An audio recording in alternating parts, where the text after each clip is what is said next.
that's unfortunate for you. You start to think to yourself,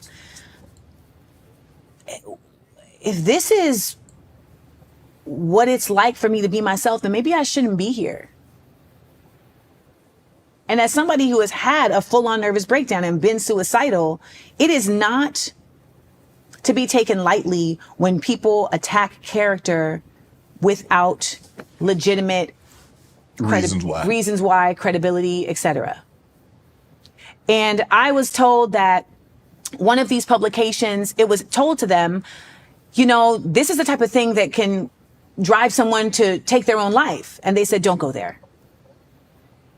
This is not a game. But like, there's just something very wrong about these places feeling compelled to just speak about somebody with no facts. At least quote somebody I've worked with if you're going to say I'm difficult to work with. I mean, it's burning bridges in Hollywood. Baby, there ain't no bridges in Hollywood. This Hollywood is a shark-infested pool. The only bridge I built was to get me out of it so I would stop getting bit. So please, stop telling me about burning bridges and then they're in there talking about, oh, she's hubris. Do y'all even know what hubris means? Hubris is a mythological character from Greek mythology who was told by the gods, don't look in that pool. Don't look in that pool. And hubris said, man, I'm gonna look in the pool. He defied the gods. Mm-hmm. He looked in the pool and he saw his face. And he was so enamored by his face that he drowned in the pool. So hubris is not someone who is necessarily enamored by themselves. Hubris is the story of a person who defied God. Now you tell me in this whole interview, where have I showed you that I'm somebody who is defying God? I live by God. Right. Words matter. So to have all these people using these words that I love so much against me damn near killed me. Mm-hmm. Thank goodness I'm on Lexapro. Because had I not been on this antidepressant, I feel like I would have gone down a much darker hole. But I have a great psychiatrist and I have even better friends. So when you talk about people protecting you, baby, I am protected. I am so loved. And that's why it's so wild to see people saying I'm not likable. You are right. I'm not likable. I am lovable. I'm so loved. And it's like, I'm in a place right now where for the first time in my life, I feel like the love for myself and the love people have for me are at the same level. And I've never experienced that before. And it took a long time for me to learn that I even had the right to love myself. You know, people say these things like, oh, don't be full of yourself. You better be full of yourself. Mm-hmm. You better be full of yourself, because then what are you full of? You don't want to be hollow. And you also don't want to be full of everybody else's validation of you, because who are they? And baby, they will run away. When shit go low and they gone, you're empty. Mm-hmm. You better be full of yourself. And I have had to learn, as somebody who had a nervous breakdown and was brought to the bottom, and realized that all of my confidence was built on other people's thoughts of me. Other people's validation. Everything. And I had to build myself back up. And luckily I had a therapist who taught me to do that.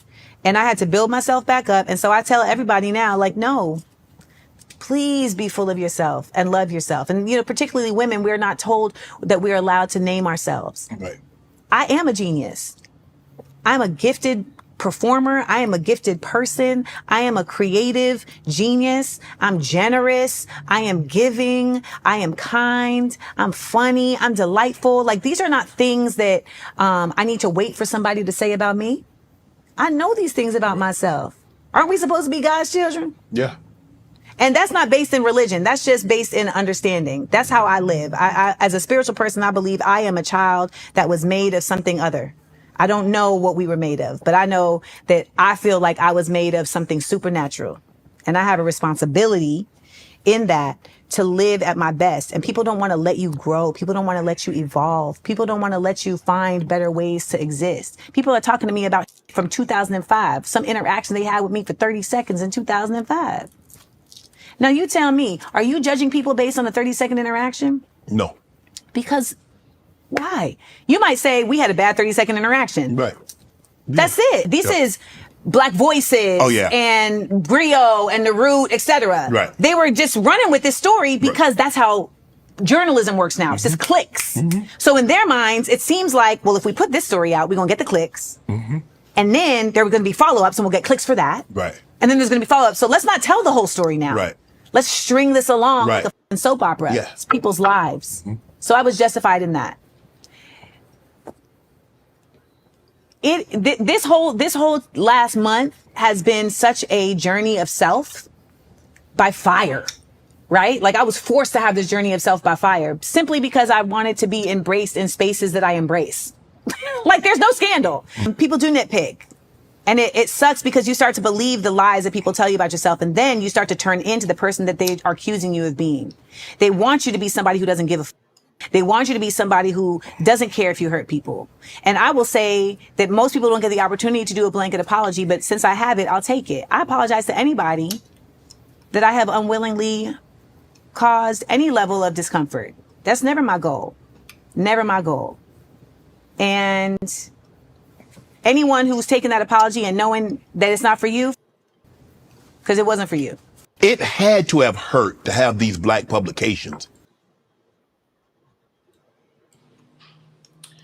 Well, there you go. Oh, shout out to Mimi. She's in the building. Mimi, she's in the building. And shout out to Miss Reed. She's in the building. Shout out to Miss Reed. But yeah.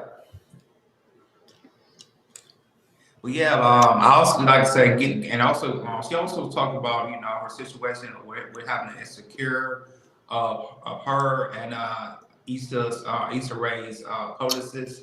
Her publicist just didn't like, Amanda Seal, and there was one situation they went to like a party, and Amanda Seal wasn't invited, and some people was trying to get her in, and she got in, and Issa's publicist wanted her off Social Security, and kind of put her, ask her to leave and everything, and then after that, I think Issa's publicist started to say some stories, that didn't happen, and kind of post everywhere online and kind of portray Amanda Seal into a bad person or what really happened to the party and everything.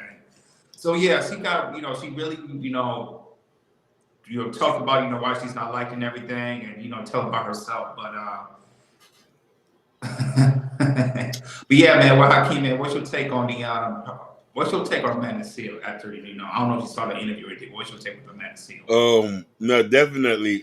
Shout outs to Maya Reed, shout outs to Mimi, shout outs to Ashton Wynn. Yes, I got the fresh cut. Somebody personal was making jokes on me for the last month, so I had to go get good. They was clowning me. That's why you need black women in your life to clown you. So, Jordan, Amanda has always. We're not gonna get over the fact that she's intelligent, highly intelligent. Highly educated too. Highly educated, highly talented. I'm not going to go over that. Being too opinionated can come off arrogant. She doesn't come off as humble. She doesn't come off as meek. She doesn't come off as nice. She thinks that her particular way of acting is a set rule for her to say that. Not a lot of people are going to act that way. We all know from experience, the person who is least humble is least respected. Listening to her talk, I already got tired. I'm being real. I was ready to go to sleep. All she kept talking about is herself. How can you be? And let me tell you something. Here's another thing we know there. If one person say you a problem, then hey, let's not. But if 2, 3, 4, 5, 6, 7 people made a statement on how difficult you are, yes, you're difficult.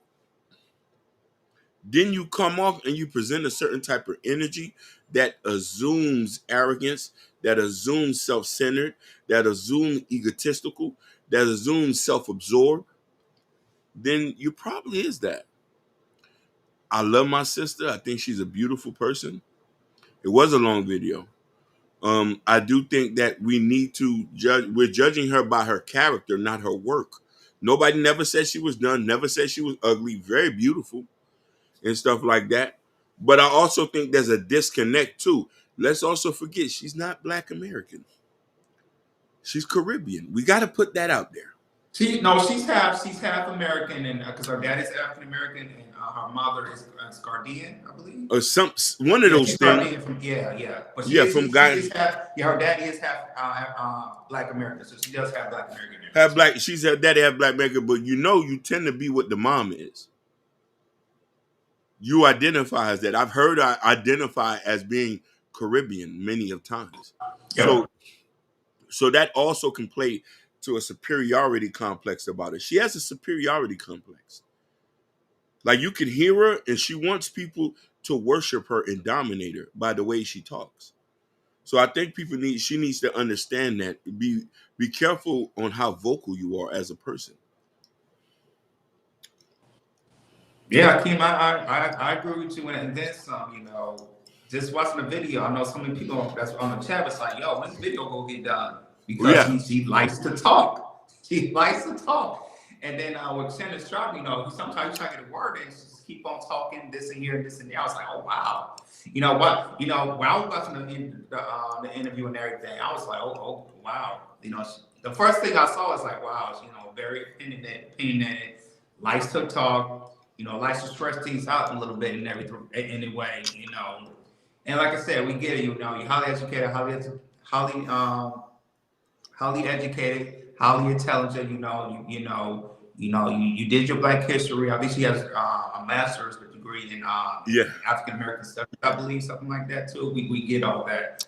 But yeah, when word travels around ear by ear in the rest of the career, how you say you are, that's how people going to kind of pursue you as, and that's how society is, and that's how it is, what it is, and everything, and how you talk and everything. It's just like, I don't know, like I said, she is talented, she has, she has a radio talk host show, I believe. She's been on shows. She's been on Disney when she was little and everything. So she's been in the game for quite a long time. But the thing is, man, so it's like, it's kind of like like I said, the stuff that you learn in your career is like you really didn't take in to really, have people see you as likable and everything. And the thing is, it's like, when you went to a career, not in Hollywood, you went like in any career that you go into, you gotta find some way for people, to see you as a likable person. That's how, you can get along with people. That's how you can get your word in if you want to move somewhere and everything, especially in Hollywood and everything. And that's how it really works in Hollywood. But when in Hollywood, you got the black in Hollywood, and not talking highly about you and everything because of your character and everything, based not off your work, it's a problem. It's definitely a problem. And I remember, I think it was Gilbert Arenas said this on Nightcap, with Shannon Sharp and Chad Ochocinco. He said when it comes to like relationship and everything, he was saying like, how talented she is and everything. It's like he was saying like you really can't find somebody that's above or below, because if you find somebody below her, like we're talking about intelligence wise, educational wise, she's gonna feel like she's a masculine one. And then if you find somebody that's maybe higher than her and they might be, highly educated, have some money, and highly intelligent and everything, they say she wouldn't like that either, because she don't like to be told what to do and everything. And Gilbert Reason said that was one of the reasons she stays single. It's the one reason why she stays single. And but yeah, man, it's kind of, it's just tough that we see somebody who has great credentials. Like I said, she has a fabulous career. She also is a comedian as well. She does a lot of things, but when it comes to Black Hollywood, people talk about your characterism and everything and express and everything. I know she talked about her history about she gains her being like that. She just been so defensive and everything, being so defensive, and that's why sometimes you gotta go off like that. But the thing is, it's like you should she said she got therapy about it too. But the thing is, it's like sometimes it just be a little too late, especially as a Black woman in Hollywood. If you're not workable, then why can't really work with you like that? You really cut off like that. I remember what's her name from the character, the Black Auntie Viv. I think it's Jeanette. I believe I forgot her name Yep. is. I remember she said, once, when Will Smith says, she's not, she's hard to deal with, that it kind of it cut her off, from her Hollywood career and everything after the Fresh Prince. That's why you see her after the Fresh Prince. She really didn't, go into TV shows and movie career like that because people say it's difficult to work with. And the thing is like, especially a black woman in Hollywood, if you got that type of people saying like you're difficult to work with, that basically ruin your career like that. And that's what kind of happened to Amanda Seale. But even though she said, she didn't want to be a superstar like that, she just feels like, the stuff that she does with black people, talking for black people in America and everything, she should feel like, Black Hollywood should, really, talk, really, talk about the great things she does. But the thing is, it's like, people don't look at you as you likable, I know she said, you're lovable, but when it comes to likable, likable spreads more than being lovable, which, in Hollywood, which is kind of messed up, but that's how it works. If you're not likable and you're difficult to work with, and you talk to your character like that, especially, it spreads around Hollywood and you really gonna get nowhere. No, definitely, man. Mm-hmm. Definitely, for sure. And that's another clip she talked about, and I like this too. You played the next clip too. She was talking about Candace Owens and how she lost her job from Daily Wire, and now she's trying to creep into the black space, and there's some black spaces kind of let her in, and because they felt some black people felt sorry for her and everything. And she was saying, like I said, out of all the races, we always the nice ones always step somebody back if they, talk their wrong to us and everything to the core of what Candace always was saying about black people she said in the past. So go ahead, can you play that clip? After that, we're going to chop it up. Or the second one? Yeah, the second one, yep.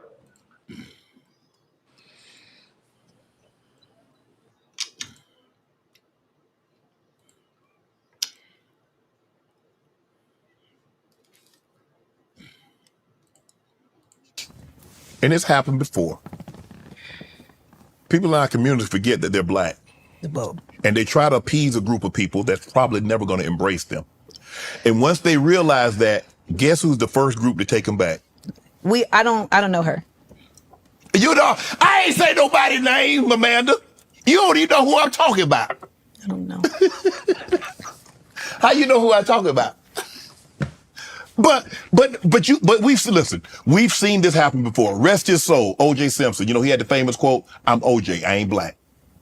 Even Michael Jackson went through what he went through, rest his soul. Right. Even Kanye had to be reminded. And now Miss Owens, I don't want no black pilots, I don't want this, I don't want that. And now we can't keep off our black media stations. When before she gave us her butt to kiss.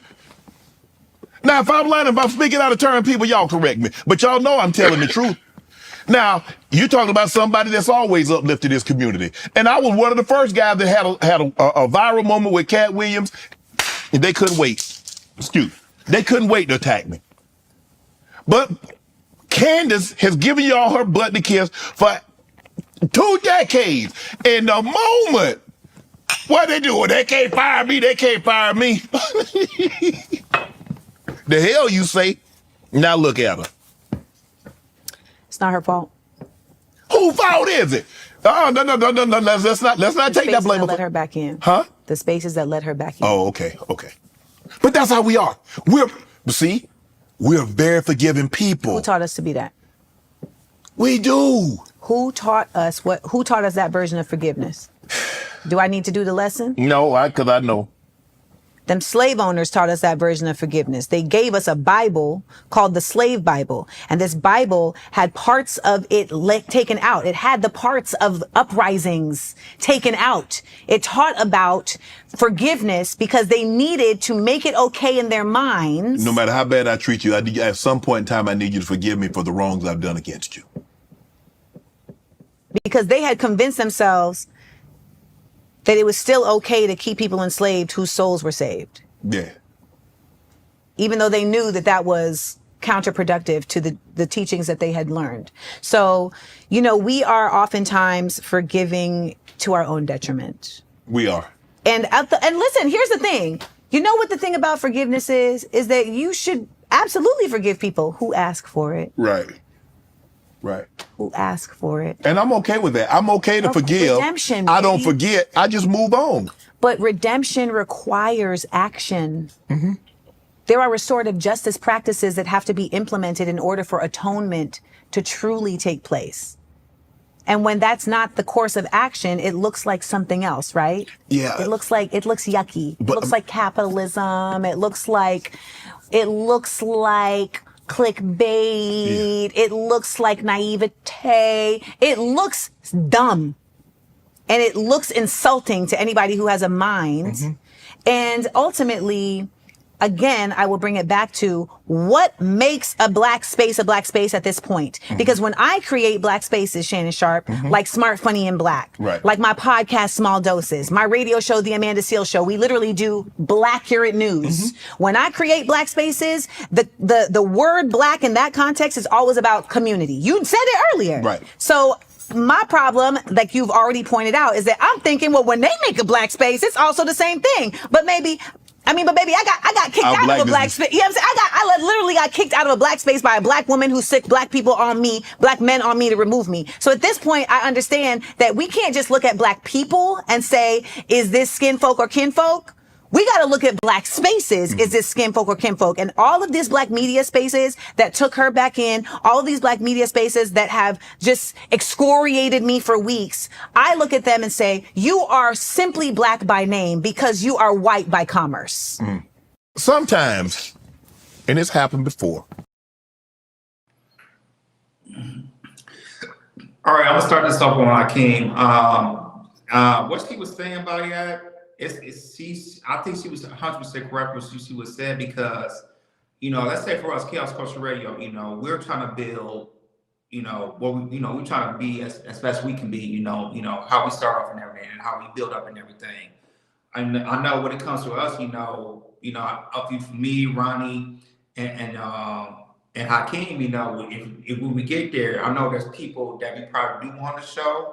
Or there might be some people that we don't want to show because maybe this the stuff they say or the stuff they say, but they really don't preach about it. What Amanda Seales was saying about Candace Owens and everything when she lost her job for the Daily Wire, because there's a certain agenda that the Daily Wire wants to be pushed out and everything. So with Candace Owens, when she lost her job and everything, for her, she what she would best would do is create her own platform and build herself up. But the thing is, it's like, you're going back to these black spaces like the Breakfast Club and everything, which, I was kind of like, okay, why is Candace Owens on there? Because, usually, the Breakfast Club, they want to bring anybody her like that and everything. So I was kind of like shocked, still amazed that she was on there and everything. And the thing is like, for some people it was weird because, why, they look at the Black Breakfast Club as being a liberal type of show and everything. They're not really conservative and everything, which Candace Owens is a conservative and everything. So when you put her on the show, it's like, okay, why is Candace Owens on the Breakfast Club like that? Because in the past, this was like 2, 3, or 4 years ago. That's some hell no. But now you see certain black spaces, are coming, are letting Candace Owens on the show. It's like, all the stuff that she's saying, all the stuff she's saying to black people, especially if you're liberal and everything, they gonna look at you crazy and everything. And the thing is, it's like, there's, I'm okay for, like I said, she said, it's okay for black people to forgive you, but the thing is, it's like, what Candace Owens was saying, about, black people for years and years and years, it's like, she's saying this stuff. She might say some facts, about what's going on in our black community. But the thing is, it's like, what are you doing in the background to, try to build this together and everything? What are you doing? You might be preaching stuff, but what are you doing in the background? Are you trying to build a black community back together and anything, because like I said, you're saying these things, but you're not really doing these things. You're just saying things and saying things and saying things and saying things about black people, what we need to do better. But like I said, you're not really doing a solution yourself, what you're doing and everything. So yeah, with that, I do agree with that. In our black community, it's like, you might, we might, forget. We might forget like what Tiger was and everything. He said I remember he said he's not black and everything, but eventually, black people forget Tiger Woods, Michael Jackson and everything. But I believe, there's sometimes for me, when if you talk like a Candace Owens, you like with Candace Owens, it's like the stuff that you did talk about black people. You might say some factual things, but the thing is, it's like if you're down, you gotta find a way to build your way back up because you have a built platform, because you went on the Daily Wire, which they talk about other things, and they, like I said, they have their own agenda. And for you to jump out of got fired from the Daily Wire, and you don't know where to turn, you don't know where to pivot, so you kind of pivot to black people to help you out. But the thing is, it's like as for me, it's like I would not help you out because it's the stuff that you say and you're not doing it, and it's stuff that you say, and you're not really putting it into action to try to help the community anyway. So, I kind of agree with man. It's like I said, certain people you gotta, you know, you can forgive, or you can forgive, but you gotta work with it and everything. They gotta pull themselves up and everything. So that's my little take on this one, on this take. Go ahead, Ken.